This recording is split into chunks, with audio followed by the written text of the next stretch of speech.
much. Joining me now, I have Lieutenant Chris Olivares with the Texas Department of Public Safety. Lieutenant, it's always good to see you. To Mills's point, President Trump signed a slew of these border orders last night. At my count, more than 10. How quickly does that change things on the ground for you and other border leaders? Good morning, Mark. Great to be with you. Of course, I think we saw that yesterday with some of those executive orders, especially with the cancellation of the CBP One app, how effective it was that same day.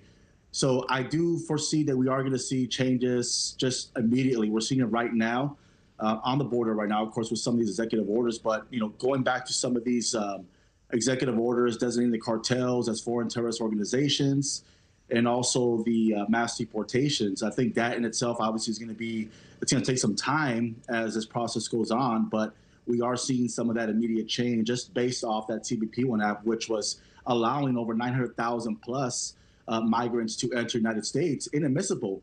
The fact that they were the outgoing administration was using mass parole to actually facilitate the CBP One app and the release of migrants into the country. That in itself is going to be a huge factor in decreasing the flow of migration at the border.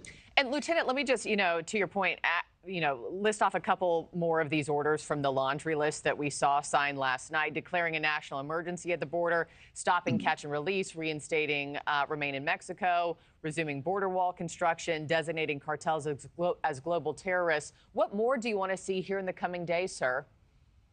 Mark, I think that in itself is really something that we were looking for from the very beginning. I know Governor Abbott had provided a letter, back in 2022 to the outgoing president about what changes we needed on the border. And that was one of them, was actually designating the cartels as foreign terrorist organizations, infrastructure, and the fact that we need to actually go back and follow the rule of law, federal law, that would help decrease the flow of migration. Of course, we didn't see that in the last 4 years, but now with some of these executive orders, I think it's going to help us in Texas and, of course, law enforcement across the border, slow that flow of migration and focus on the needs of the country, and that is, border security, public safety threats, national security threats. I think it's going to give us more time now to actually do that. And the fact that now we have an ally with the federal government working together, it's really going to be more beneficial to us as, state law enforcement to actually focus more on border security and actually have the help from the federal government. What more have you been told about these mass deportations, Lieutenant? Now that Trump is back in office, this was one of his biggest campaign promises. Have you been given any more guidance as to when that's going to start or what that's going to look like on the ground? We have not, Marky. At least our role as a state police agency in Texas, we have not received any guidance as of yet from the governor or from our agency how we're going to play a role in that. But I think, if anything, our focus is to focus on public safety threats. We want to focus on criminals that have committed crimes, that are currently in our Texas jails, that are here illegally, that have committed crimes. We want to focus on those individuals and have them removed. Something that we've been doing for years, nothing really different for what we've been operating in Texas. But I think now really gives us more leverage, gives us more authority now working with the federal government to focus more on those public safety threats. So it still remains to be seen exactly what role we're going to play when it comes to mass deportations, but I'm sure we'll see some guidance in the coming days or coming weeks. Lastly, before I let you go, Lieutenant, the Laken-Riley Act was passed by the Senate last night. It now heads to the House, where it will likely pass as well, then to the president's desk. Of course, she was the Georgia nursing student who was heinously murdered at the hands of an illegal migrant. And I think a lot of Americans are saying, okay, if this is put in place, what protections are in it for me and my family? How will this protect Americans everywhere?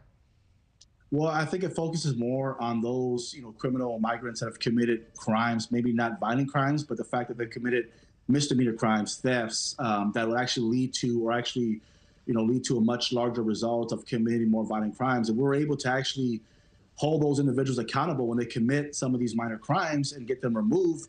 That would serve to be beneficial to anyone in the country right now. We know that the killer of Laken-Riley had committed a minor act of committed a crime that was not really was considered a misdemeanor, and then led to a violent criminal felony, which actually took the life of Laken-Riley. So I think that in itself will help preserve some of that and help protect American people. But also it goes back to the policies that are in place right now on top of the Laken-Riley Act. I think it actually gives some type of reassurance to the Laken-Riley family and also those in the country right now that we actually will have some accountability for those that commit crimes, even if they're not violent crimes, that are in the country illegally. I know Americans everywhere are watching, and it's a new day down at the border with a new sheriff in town. Lieutenant Chris Olivares, thank you so much, as always. Appreciate it, sir. Thank you, Marky. Thanks for watching, everybody. Go to joinnn.com to find NewsNation on your television provider. Also, don't forget to click that red subscribe button below to get more of NewsNation's fact-driven, unbiased coverage.